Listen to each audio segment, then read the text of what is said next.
সাল্লাল্লাহু আলাইহি ওয়াসাল্লাম বললেন, আল্লাহ, আপনি যে আপনার বান্দা বান্দির জন্য জান্নাত বানাইছেন, কি বানাইছেন? জান্নাত বানাইছেন। আপনি বলতেছেন আপনার বান্দাদেরকে সবচেয়ে ছোট যে জান্নাতটা দিবেন, এই জান্নাতটা হলো 10টা দুনিয়ার সমান। কতটা? 10টা দুনিয়ার সমান। ও আল্লাহ, আপনি আপনার বান্দার জন্য যে এত আদর করিয়া জান্নাত বানাইছেন, এই জান্নাতটা আমি একবার দেখতে চাই। কে বলতেছে? হযরতে জিবরাইল আলাইহিস সালাতু ওয়াস সালাম।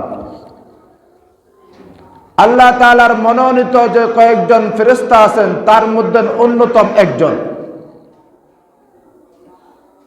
কি দেখতে চায়? জান্নাত দেখতে চায়। আপনাদেরকে একটু বোঝানোর জন্য, রমজান মাসটা কত গুরুত্বপূর্ণ এটা বোঝানোর জন্য এই কথাটা বলতেছি। আল্লাহ তাআলা বললেন, ও জিবরাইল, এই জান্নাতটা আমি তোমার জন্য বানাই নাই। এই জান্নাত তোমাকে দেখানো কি নয়? সম্ভব না। তারপরও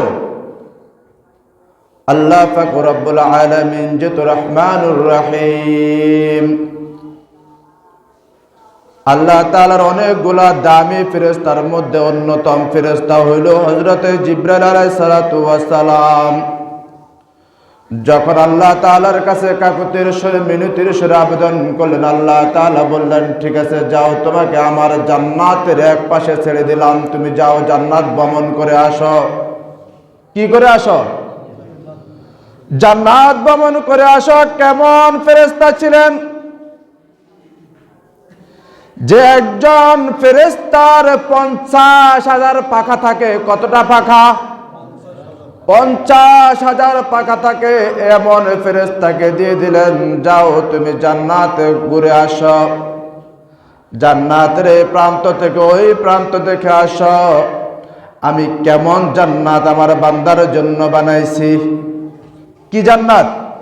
কেমন জান্নাত আমি আমার বান্দার জন্য বানাইছি, যাও, তুমি এই জান্নাত ঘুরে আসো। জান্নাতের এক প্রান্তে হযরতে জিবরাইল আলাইহিস সালাতু ওয়াস সালামকে ছেড়ে দেওয়া হলো। জিবরাইল আলাইহিস সালাতু ওয়াস সালাম তার 50,000 পাখা দিয়া জান্নাতে প্রবেশ করা শুরু করলো, ভ্রমণ শুরু করে দিল। এমন করিয়া উঠতে উঠতে হাদিস শরীফে এসেছে 500 বছর হযরতে জিবরাইল আলাইহিস সালাতু ওয়াস সালাম জান্নাতে উঠলেন। কত বছর? 500 বছর। আস্তে আস্তে জিবরাইল আলাইহিস সালাতু ওয়াস সালামের মাঝে আল্লাহ তাআলা ক্লান্তি এনে দিলেন। কি এনে দিলেন?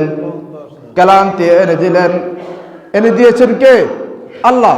যেহেতু আল্লাহ তাআলার ফেরেশতা, এরা দুর্বল হয় না, এদেরকে আল্লাহ তাআলা তার কুদরতিভাবে একটু ক্লান্তি এনে দিলেন। যেহেতু আল্লাহ তাআলা তাদেরকে সৃষ্টি করছেন এগুলোর উদ্দেশ্যে, মানুষকে এবং জিন জাতকে যেমন করিয়া সৃষ্টি করেছেন, ওয়ামা খালাকাতুল জিন্না ওয়াল ইনসা ইল্লা লিয়াবুদুন, আমি জিন জাতি এবং মানুষ জাতিকে সৃষ্টি করেছি শুধুমাত্র আমার ইবাদতের জন্য। আর আল্লাহ তাআলা এই রূহুল মালায়েকা, এই ফেরেশতাগুলোকে সৃষ্টি করেছেন শুধুমাত্র আল্লাহ তাআলার কুদরত জাতিকে দেখানোর জন্য। আল্লাহ পাক রব্বুল আলামিন হযরতে জিবরাইল আলাইহিস সালাতু ওয়াস সালামের মধ্যে একটু ক্লান্তি এনে দিলেন। জিবরাইল আলাইহিস সালাতু ওয়াস সালাম সেখানে একটু ক্লান্তির পরে একটু অবস্থান করলেন, তারপর আবার উড়া শুরু করলেন। এমন করে আরো 500 বছর উড়লেন। আবার আল্লাহ পাক রব্বুল আলামিন তার মধ্যে ক্লান্তি এনে দিলেন। সে বললেন, আল্লাহ, আমি উঠতে উঠতে জান্নাতের ওই প্রান্ত থেকে উড়ানো শুরু করলাম। 1-2 দিন নয়, 1-2 মাস নয়, এই পর্যন্ত 1000 বছর আমি উড়ে ফেলছি, কিন্তু আপনার জান্নাতের শেষ মাথা তো আমি এখন পর্যন্ত দেখতেছি না। কোন মাথা? জান্নাতের শেষ মাথা আপনি তো আমাকে এক প্রান্ত ছেড়ে দিয়েছেন। যেমন আমরা যে দেশে বসবাস করি, এই পৃথিবীর মধ্যে বসবাস করি, এখন পর্যন্ত পৃথিবীর শেষ মাথা কোথায় কেউ কি